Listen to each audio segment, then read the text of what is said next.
People always say forgiveness sets you free. But how do you forgive someone who built their entire life on your suffering?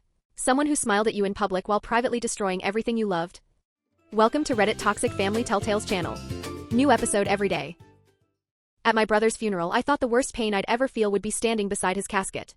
But then my Aunt Matilda leaned in, hugged me tight, and whispered in my ear, "How did Archie like the treatment center I've been helping with?" I froze. My throat burned as I choked out, What money, Aunt Matilda?" Behind me, Philip's coffee cup clinked against the saucer like a gunshot in the silence. My aunt blinked at me, confused. The $400 every month I've been sending since last January, for Archie's rehab, sweetheart. The room tilted. I shook my head so hard it felt like my neck would snap. We never got that money. We couldn't afford treatment. We couldn't send him anywhere. Her face collapsed. She pulled out her phone with trembling hands, scrolling through transaction after transaction. 14 months. 14 transfers. $400 each.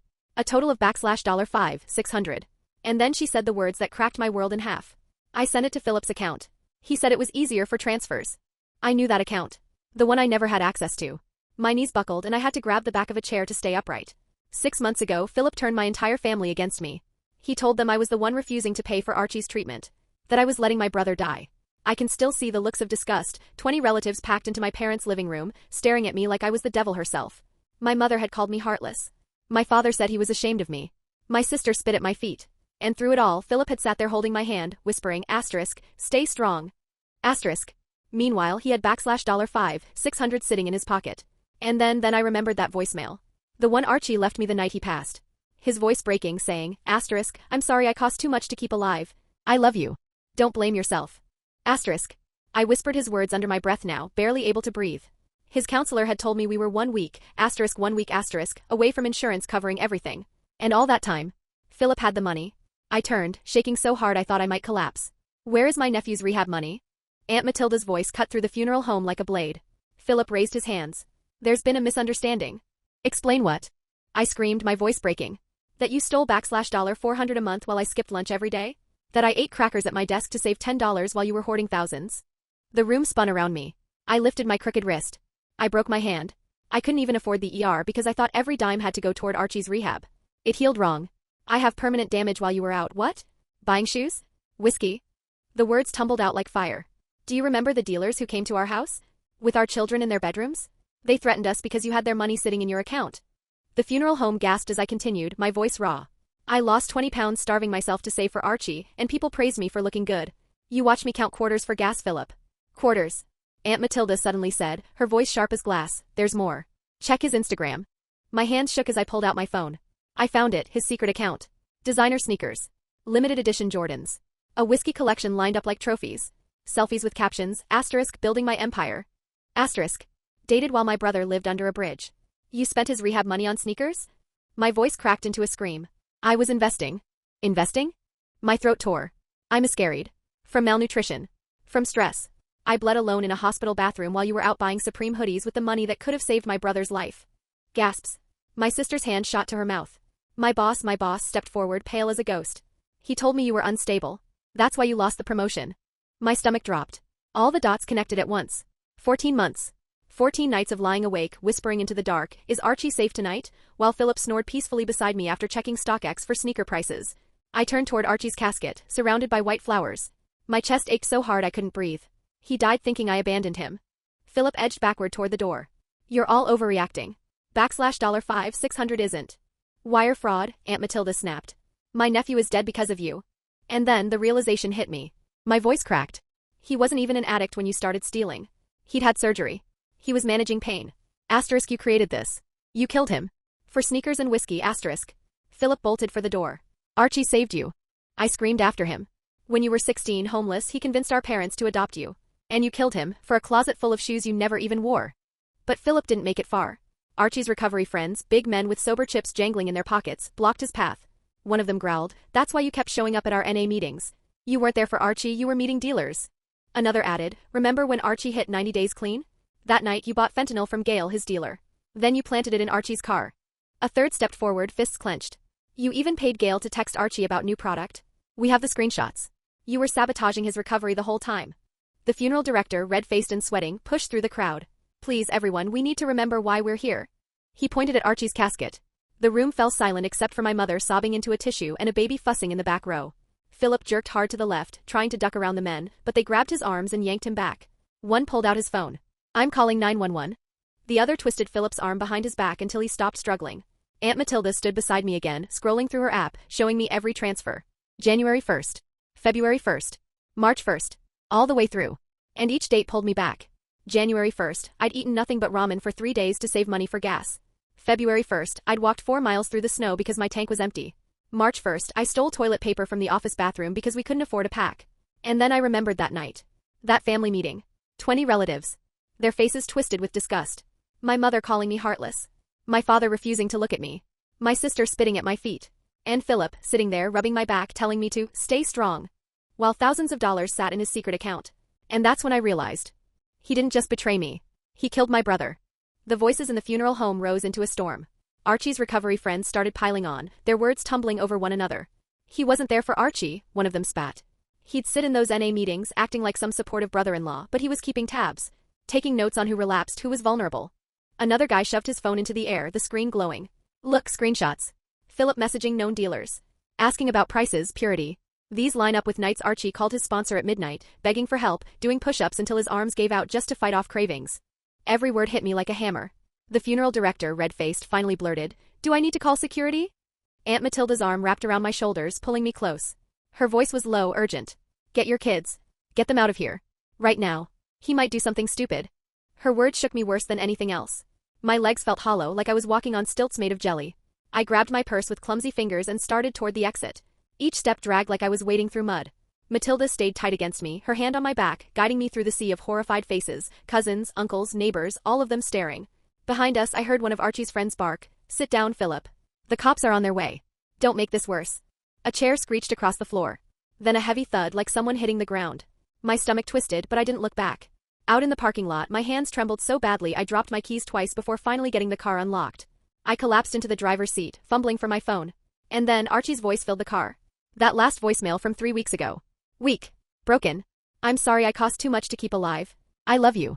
Don't blame yourself." I crumpled around the phone, shaking so violently I could barely hold it. Philip had the money all along. He could have saved my brother. Instead, he bought sneakers and whiskey. A closet full of shoes that never even touched pavement. I wiped my eyes hard and started the car. My only thought, get to the kids. At the school office, the secretary's face went pale as she saw me. "Family emergency," I scribbled on the dismissal slip.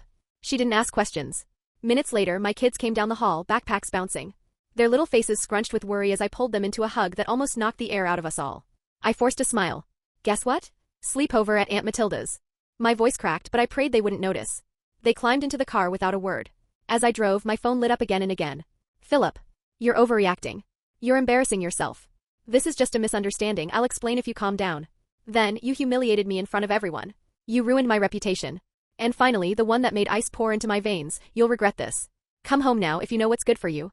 I nearly swerved, pulling to the side of the road, my chest heaving. Then another buzz. "Aunt Matilda. Come here. I've got a room ready. You and the kids can stay as long as you need." I typed back yes with fingers that barely obeyed me. 20 minutes later, her porch light cut through the night. She was already waiting, arms open, waving me in. The kids bolted for the guest room, squealing over bunk beds, while Matilda carried in bags with me. I set them up with cartoons and snacks, pasted a smile on my face, and the second they were distracted, I broke. I collapsed at her kitchen table, head in my hands. Matilda made tea, sliding the warm mug toward me, then pulled out her phone. Every transfer. Every month. One by one, she showed me January 1st. February 1st. March 1st. $400 each, 14 times. My stomach knotted with every swipe. I pulled out my own phone and started snapping pictures like my life depended on it. Screenshots. Bank statements. Texts from Philip. Every threat. Every lie. I backed them up to email, then dumped them onto 3 different clouds. My hands moved fast, almost frantic, like if I slowed down I'd drown. Matilda pointed out dates that stabbed deeper. "Remember this one? That was the week you begged me to borrow gas money. This one? You skipped meals for days." By 9, the kids were snoring on the couch. I carried them one by one to the bunk beds, kissed their foreheads, and stood there a moment just watching their tiny chests rise and fall. Then I went back to the kitchen. Plugged in my dead phone. Kept working on Matilda's laptop. I typed out every threat Philip had ever made, every lie, every humiliation. Because this time, I wasn't letting him bury the truth with Archie. And that's when I realized, this fight was only just beginning. The next morning, sunlight crept across Aunt Matilda's kitchen floor, warm and golden. I woke up at the table with my face stuck to my arms, the faint smell of pancakes pulling me back to reality. The kids were in their pajamas, giggling at cartoons while Matilda flipped pancakes like nothing in the world was broken. I slipped outside with my phone clutched in my hand, scrolling until I found Archie's counselor's number. My thumb hovered before I pressed call. She picked up on the third ring. When I said my name, she went dead quiet. Then her voice cracked. She'd been trying to reach me for weeks. Insurance would have covered everything if we just waited one more week. One more week. But Philip had told her we were fine. That we were handling it privately. That we didn't need help. My legs buckled. I sank onto the porch steps, pressing the phone against my ear while the counselor kept talking, saying Archie had been doing so well, that he'd been so close. I barely heard the rest. I just whispered thank you and hung up, staring at nothing. Back inside, I grabbed a notebook and started writing. I wrote everything. The broken wrist that healed crooked because I couldn't afford the ER. The miscarriage. The 20 pounds gone from my body because I skipped meals. The dealers pounding on my door. The promotion I lost at work because Philip poisoned my reputation. My hand shook with every memory, but I didn't stop until the pages were full. My phone buzzed nonstop. Messages pouring in from family who had sat there at the funeral, jaws dropped, watching everything unravel. My mother, is it true? Tell me it's not true. My father, nothing. Just silence. My sister, a wall of text apologizing, telling me she regretted spitting at me, asking what I needed. I didn't respond. I just took screenshots and filed them away. By afternoon, I knew what I had to do. This wasn't just betrayal. This was a crime. A death he caused with his lies. I told Aunt Matilda I was heading to the police station. She kissed my cheek and promised to keep the kids safe. The station smelled like burnt coffee and floor cleaner, cold and sterile. The officer at the desk took my name and told me to wait. 20 minutes later, a detective appeared, Ron Meeks. Gray hair, tired eyes, a yellow pad in hand. He listened as I poured it all out. He flipped through my screenshots, studied the transfers, frowned at Philip's threatening texts. When I told him about Philip paying dealers to bait Archie, his pen froze mid-note. This isn't just theft, he said. This could be wire fraud. Maybe even manslaughter. A knock interrupted us. The door opened and in walked Hector Roy, Archie's friend from recovery. He slid into the chair and backed up everything I said. He'd seen Philip at meetings, pretending to care, taking notes on who had slipped, then cornering dealers in the parking lot. Hector even had photos of Philip exchanging numbers. Dates, times, proof. Detective Meeks copied everything. He said he'd subpoena the bank records, that it might take weeks, but this was real. Criminal. He pressed a business card into my hand with a case number. Get a protective order, he urged. I sat in my car outside for 10 minutes, hands clenched on the steering wheel before I could drive away. Back at Matilda's, I dialed HR. My voice shook as I asked for a meeting about the promotion I'd lost. The manager agreed to see me the next day. My heart pounded, would they believe me? Or had Philip poisoned that well too? Then my email pinged. Subject line, I'm so sorry. From Murray, my boss. My stomach twisted as I opened it. His words made me want to scream. He admitted Philip had been calling him for months, insisting I was unstable. That I was crying at my desk, making mistakes, too fragile for responsibility. None of it was true, but Murray had believed him, because Philip sounded so concerned. I saved the email immediately, dropping it into my evidence folder like a grenade. The next morning, I searched for attorneys. Divorce. Financial crimes. I found Jared McQueen's website. Downtown office. Sleek, professional. His office smelled like leather and fresh coffee. He was younger than I expected, glasses slipping down his nose, legal pads scattered across his desk. I laid out my evidence, the screenshots, the bank statements, Detective Meeks's report. He studied everything for an hour, scribbling notes. Then he leaned back. You need to file for divorce immediately, he said firmly. Protective order, civil damages, criminal cooperation. We go after him on every front. The retainer was steep, but Aunt Matilda had already offered to cover what I couldn't. His assistant copied every document while McQueen mapped out the plan. Back home, Matilda sat at her own table, a pen in hand, papers spread around her. She'd written a detailed statement about every payment she'd made. Her handwriting shook as she described the first call, Philip weeping about Archie needing help. How he convinced her that rehab only accepted transfers through him. How every month without fail she'd sent $400, believing she was keeping Archie alive. Her tears dotted the paper. I slid the pages into a folder for McQueen. That night, once the kids were asleep, I sat down at her laptop and pulled up Philip's Instagram. And then I saw it, clear as day. March 15th, a photo of brand new Jordans. The same week I miscarried. April 3rd, expensive whiskey. The week Archie was sleeping under a bridge. May 20th, designer sunglasses. 2 days after dealers threatened our family. Every luxury purchase lined up perfectly with the moments that shattered us. I took screenshot after screenshot, my hands trembling so hard I had to steady them on the desk. And as I saved each one, a truth carved itself deeper into my chest. Philip hadn't just stolen money. He'd stolen lives. And I wasn't stopping until the world knew it. The next day, a knock rattled Aunt Matilda's front door. It was Hector Roy, his shoulders tense, a manila envelope tucked under his arm. Inside, printed screenshots. My breath caught when I saw them. Text messages between Philip and Gail, Archie's old dealer. Philip's words bled off the page. Asking about prices. Availability. Promising to bring new customers from recovery meetings. And then, the one that made my stomach twist, 3 months ago, Philip telling Gail to text Archie personally, dangling a special deal on his favorite poison. Hector's face was grim. Someone who knows Gail gave me these. They wanted to help. My throat burned as I thanked him, and the second he left, I called Detective Meeks. He answered on the second ring. I could hear the weight in his voice when I told him. He didn't waste a breath. Don't contact Gale. He's part of an ongoing investigation. I'll come get those myself. Within an hour, Meeks was at the door, carefully sliding the screenshots into his file. His jaw tightened. This is getting more serious by the day. When he left, I drove straight to the hospital. The records department was buried in the basement, smelling like dust and bleach. I filled out forms with trembling hands requesting everything, my broken wrist, the miscarriage, every time I came in malnourished. Proof of what Philip's theft had carved out of my body. The clerk said it would take days, but I walked out with a hollow kind of determination. By the time I got back to Matilda's, my inbox held an email from Archie's counselor. She'd written a statement, detailed, precise, confirming that insurance was only a week away from covering Archie's full treatment. 7 days. Archie had done every requirement. He'd been so close. If he just hung on one more week, everything would have been paid for. I pressed my palm over my mouth, tears streaming. Preventable. All of it preventable. That afternoon my phone rang. McQueen's assistant. Check your email, she said. My stomach dropped as I opened it. A letter from Philip's lawyer, wrapped in polite poison. They called it a misunderstanding about family finances. Said the money was used for investments to secure our future. Offered to return some funds if I dropped the divorce and charges. Generous, they called it. Generous. I forwarded it to McQueen with shaking hands. He called within minutes, his voice sharp. This is what people do when they know they're caught. We'll file the emergency protective order today. By sunset, the papers were filed at the courthouse. A judge would review them in the morning. McQueen sounded confident, but I didn't exhale until the file was stamped and logged. The next morning, I headed to the kids' school. The secretary looked up, startled, as I explained I needed to change all the pickup procedures. Philip's name was erased from the list. Only me and Aunt Matilda remained. The principal promised they'd call the police if he ever showed up. I handed over a copy of the protective order and watched as it was scanned into their system. On the way back, my sister's name lit up my phone. She was crying before I even said hello. Apologizing for that family meeting 6 months ago. For spitting at me. For believing Philip's lies. He was so convincing, she sobbed. We never thought he'd be the one lying. I didn't have the strength for her guilt. I know, I said flatly and hung up. An hour later, Detective Meeks called. His voice was steady but heavy. He just received Philip's bank records. 14 transfers. 14 months. Exactly $400 on the first of every month. $5,600 total. And the trail afterward? Foot Locker. Flight Club. Stadium goods. Designer hoodies. Whiskey bottles priced higher than my monthly groceries. Every purchase within 72 hours of Aunt Matilda's money hitting his account. Any jury will see this pattern, Meeks said. Clear as day. That afternoon Murray, my boss, emailed again. Attachments this time. Copies of every email Philip had sent to HR about me. Each one worse than the last. Philip painting me as unstable. Crying at my desk. Making mistakes. Saying I couldn't handle accounts. One email specifically said I shouldn't be trusted with the Henderson account, that promotion worth $15,000 a year. Murray's words of apology blurred on the screen. HR was reviewing everything now.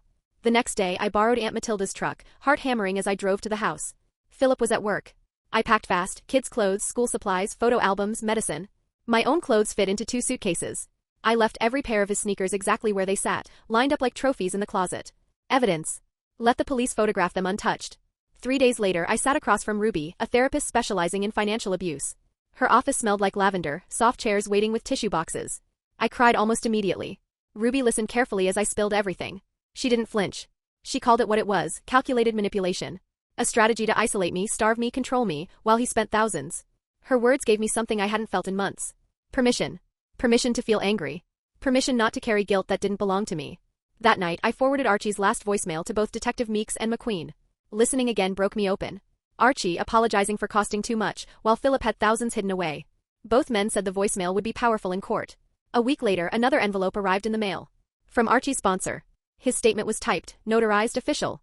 He described Archie's 90-day chip night, how the room erupted in cheers, how Archie cried tears of joy. But outside in the parking lot, Philip was there. Talking to dealers. Exchanging numbers. At the time, the sponsor hadn't thought much of it. But now it was clear.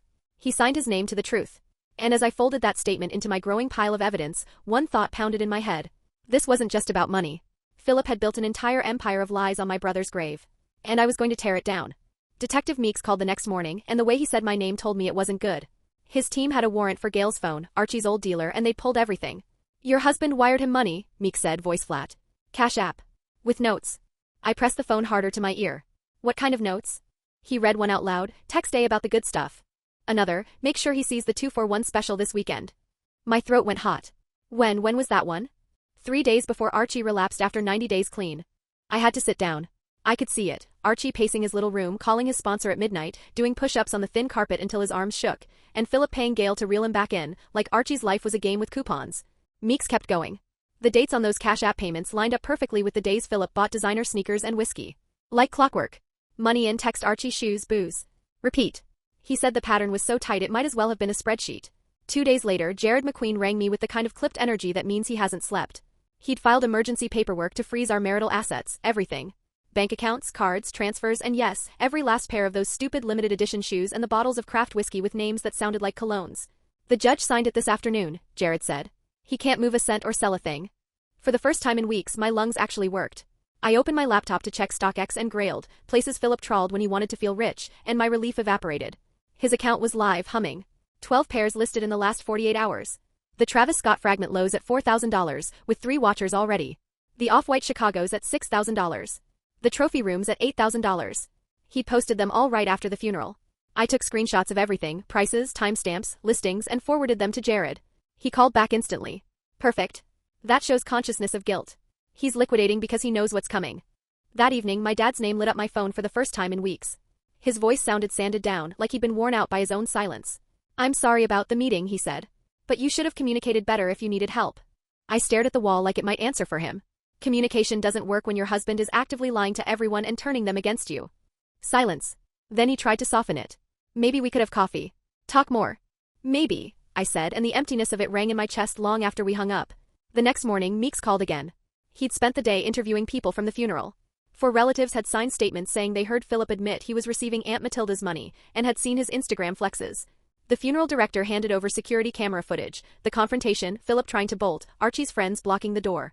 It was all there, clean as daylight on a screen. Any prosecutor is going to love this case, Meeks said, not triumphantly, just certain. That afternoon I went into the office for my meeting with HR. The place smelled like copier toner and stale coffee, and the fluorescent lights were way too honest. The HR manager pulled up the emails Philip had sent about me, the ones that cost me the Henderson account and the $15,000 raise. She shook her head as she scrolled. We're issuing a formal correction, she said, typing as she spoke. These negative reviews were based on false information provided by a third party. They'll be removed from your file. It didn't bring back the promotion. But it gave me my name back. Murray stopped by while I signed. He looked like he'd slept under his desk. I'm sorry, he said. I believed him because he sounded worried about you. Worried, I repeated. The word tasted like metal. Right. 2 days later, I sat across from Ruby Mannard for my second therapy session. Her office had soft chairs and a diffuser that smelled like rain. I told her everything, the calls, the cash transfers, the shoes listed for more than our monthly rent, the way grief and rage were threading through me like barbed wire. Ruby nodded. Your grief for your marriage is different from your rage about Archie, she said gently. It's okay to mourn what you thought you had while also being furious about what you actually had. She gave me exercises, grounding when the flashbacks hit, a 2-column list to separate the man Philip pretended to be from the man he was. You can hold both truths without letting either swallow you, she said. It felt like someone had handed me 2 handles for the same burning object. When I got home, there was a voicemail from Meeks. He just met with the assistant district attorney. They were weighing charges, wire fraud for the stolen funds, theft by deception, criminal harassment for the threats, and possibly charges tied to Archie's death, because Philip hadn't just stolen money. He'd engineered a relapse. And tell your lawyer to include those StockX listings, Meeks added. Posting the Travis Scotts at $4,000 and the Off-Whites at $6,000 right after getting caught, he basically hung a sign around his neck. The school counselor called that afternoon. My daughter was crying during math. My son got into a shoving match at recess. It didn't take a doctorate to diagnose the cause. I scheduled them both with a child therapist on the spot. They'd lived months of fear and scarcity, watching me count quarters for gas, hearing whispers about money, feeling the tension like a storm front. Then the funeral happened and the floor gave way. That night, the house was finally quiet, Aunt Matilda reading, the kids asleep, the hum of the fridge the only sound, when my phone buzzed again. An email from the rehab counselor, an addendum with documentation confirming Archie had completed every last requirement. 7 more days and insurance would have covered everything. 7. Another buzz. Murray had forwarded HR's packet, every email Philip sent, date stamped like a map of his campaign. I saved it to the evidence folder, then to the backup, then to the backup of the backup. Not losing a single pixel of this. I poured everything into a binder, statements, screenshots, bank records, the funeral footage list, the protective order filings. I added a tab for the kids' school changes and their therapy intake forms. Another tab for medical records when the hospital released them, the crooked wrist, the ER notes about malnutrition, the miscarriage. I looked at the stack and felt something I hadn't felt since before Archie died, momentum. Not closure. Not yet. But forward motion. Then my phone lit up one more time. Unknown number. I almost let it go to voicemail, but something in my gut told me to swipe. A low voice crackled through, cautious, like it belonged to a man watching his shadow. I heard you're the one building the case, he said. About Gail. About Philip. I've got something you're going to want to see. The line clicked once. Can you meet tonight? The next morning, I spent hours bouncing between banks like a fugitive trying to outrun my own last name. The first two wouldn't let me open anything without Philip's consent. Joint accounts only, the teller said with practiced smiles. My chest burned with rage. But the third bank finally said yes. All I needed was my driver's license. I slid my paycheck across the counter and felt a rush of relief watching it vanish into an account that only had my name on it. Before I left, I froze my credit with all 3 bureaus, signed up for fraud alerts, and stuffed a handful of pamphlets about financial abuse into my bag. The words felt surreal, financial abuse. But it was the only thing that fit. That afternoon, Jared McQueen called. His voice was crisp, energized. He'd filed for emergency temporary custody. Philip's criminal behavior and threats make him unsafe, Jared explained. The judge wants a hearing next week. Bring every shred of evidence, the voicemails, the texts, everything. And write down what the kids say about him. Their voices matter. That night, I sat on the floor of Aunt Matilda's living room while the kids slept in the next room, surrounded by folders.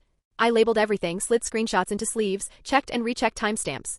For the first time in months, I felt like I was actually steering the ship instead of clinging to wreckage.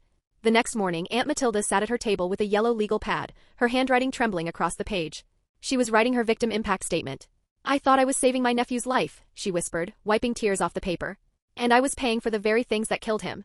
3 pages. 3 pages of guilt poured onto paper, about bridges and dumpsters, about $400 siphoned from her veins each month. Around noon, Detective Meeks called with an update that made my stomach twist. The court had signed a search warrant for Philip's storage unit. 3 hours later, my phone buzzed with photos. Stacks of shoe boxes reaching the ceiling, still wrapped in plastic. Bottles of whiskey, untouched, lined up like museum pieces. We're cataloging everything, Meeks said. Every purchase lined up with Aunt Matilda's transfers. It's all here. That night, close to midnight, my phone buzzed again. Unknown number. I hit play. Philip's voice filled the room. You ruined my whole life. You're going to pay for this. My hands shook so violently I almost dropped the phone. I forwarded it instantly to Meeks and Jared, tagging the time and number. Then I walked the house in circles, checking locks, checking windows, checking them again. Sleep never came. By the next afternoon, Jared had filed an emergency motion, and the judge extended the protective order. 500 feet. If Philip came near me, the kids, or Aunt Matilda's house, he'd be arrested immediately. That evening, Meeks called again, his tone low and measured. The forensic team had combed through Philip's phone. The texts between him and Gail were worse than I'd imagined. Philip hadn't just encouraged relapse, he'd scheduled it. He knew Archie's therapy appointments when he walked home from work, when he was most stressed. And he paid Gail extra to target him at those exact moments. I gripped the phone so hard my knuckles hurt. He hunted him, I whispered. 2 days later, Philip's attorney reached out with a plea deal. He'd sell his sneaker collection, pay back some of the money if we dropped charges and the divorce. Jared didn't even finish the sentence before I cut in. Absolutely not. This isn't about money anymore. It's about Archie. The protective order hearing came that Friday. My hands shook under the table, but when I spoke, my voice was steady. I told the judge about the threats, the stolen money, the voicemail. Jared presented the screenshots, the bank records, the storage unit photos. The judge leaned forward, studied everything, and then signed. A full protective order, effective for the next year. Violation meant criminal penalties. That same afternoon, HR called. The black mark Philip had carved into my file was gone. I was off probation immediately. Murray himself phoned me minutes later, his voice heavy with regret. You'll be considered fairly for every promotion from now on. I swear it. That weekend, my sister organized a family dinner. No Philip. Just us. Sitting around her table with plates of food that tasted like cardboard under the weight of everything unsaid. My mother cried between courses, apologizing over and over. My father barely met my eyes. My cousin admitted she'd thought I was a monster, letting Archie die while hoarding money. Every word felt like band-aids slapped over open wounds. But maybe that's how healing starts, messy, awkward, incomplete. I sat there listening, my chest tight, thinking, Philip hadn't just stolen $5,600. He'd stolen Archie. He'd stolen months of my life. He'd stolen the trust of an entire family. But now the truth was finally bleeding out into the light. And I wasn't stopping until every last lie was burned to ash. Monday morning, my phone rang and Detective Meek's voice carried the weight of everything I'd been waiting to hear. The district attorney's office is filing formal charges, he said. Wire fraud. Theft by deception. Criminal harassment. The case is strong, your evidence, the texts, the witnesses, it all lines up. Philip's either going to be arrested in the next few days or summoned to court. Depends if they flag him as a flight risk. For the first time in months, I felt like the ground beneath me was solid. But Meek's warning still rang in my ears, it'll probably get worse before it gets better. 3 days later, I sat in Jared McQueen's office with divorce papers trembling in my hands. My signature smeared where my grip shook too hard. Jared filed everything immediately, pushing for the emergency docket on custody. In court, the judge read through the threats, the bank statements, the stolen money trail. My throat burned as I sat there, fighting back tears. And then she said the words I needed most. Temporary full custody granted. Supervised visits only at the courthouse family center, if Philip wasn't in jail first. The next morning, the sheriff's department rolled up with a moving truck. I watched uniformed officers carry out box after box of sneakers Philip never even wore, while I remembered my kids eating crackers for dinner. They cataloged every shoe, photographed every whiskey bottle. The auction company said the collection would fetch good money, but nowhere near what was stolen. In the end, we got $2,300. Enough for first month's rent and the deposit on a tiny two-bedroom near Aunt Matilda. It had old carpet, peeling paint, but it was ours. Philip couldn't touch us there. That Monday, I walked into Ruby Maynard's office for therapy and barely made it 10 minutes before breaking down. Ruby helped me write out all the ways Philip had controlled me with money and lies. We made a list of boundaries, for family, for myself, and she gave me words to use when people inevitably said I should forgive for the kids' sake. I practiced them out loud until they sounded like mine, even though my voice wavered. That week, Murray called with unexpected news. The promotion I lost? It had just been reposted. HR cleared my record. Apply, he said. You'll get a fair shot this time. That night, after tucking in the kids, I filled out the application, hope flickering in me for the first time in a long while. My sister invited us all over that weekend. A family dinner. No Philip. Just us trying to stitch ourselves back together. My mother cried into her napkin, apologizing between bites. My father couldn't hold my gaze. My cousin admitted she thought I was a monster for letting Archie die, when the truth was Philip had been sitting on the money the whole time. It was awkward, jagged, painful, but it was a start. We talked about Archie, about doing something good in his memory. My mom suggested a scholarship at the community college where he'd taken welding classes before his injury. We scraped together $500 and the college promised to match it. Small, but it felt like planting a seed in scorched earth. That night, I sat at my kitchen table in the new apartment and wrote Archie a letter I'd never send. I told him the truth was out. That Philip would pay. That I was sorry I couldn't save him, even when the money was sitting in the wrong hands. I folded it up and tucked it into a box with his photos and the program from his funeral. For the first time in months, I ate a full plate of food without nausea. I slept through the night without reaching for pills. The next morning, Meeks called again. Arraignment is set for Tuesday, he said. The prosecutor's confident. The evidence is airtight. Philip's attempts to reach me came in waves, unknown numbers, voicemails claiming it was all a mistake. I blocked every one, saving them for evidence. That first week in the apartment, I walked the kids to their new school every morning. We passed a little park, stopping to feed the ducks before class. My daughter asked if Daddy would come live with us when he got out of trouble. My heart twisted, but I told her gently, Daddy has to face consequences for what he did. My son just held my hand tighter. The school counselor said the kids were adjusting better than she expected, though the scars were there, crying fits, fights at recess. Weekly therapy sessions were scheduled, giving them a place to put all the feelings they didn't know how to carry. And so day by day we built a new routine. Breakfast, school, ducks at the park. Home to a small apartment with ugly carpet but clean air, safe locks, and shelves that held groceries I bought without counting quarters. We were free of Philip. Free of his lies. Free of his theft. Starting over with almost nothing never felt so rich. Thanks for watching. Today's train wreck is over, but tomorrow's ride is already on track. Subscribe so you don't miss it.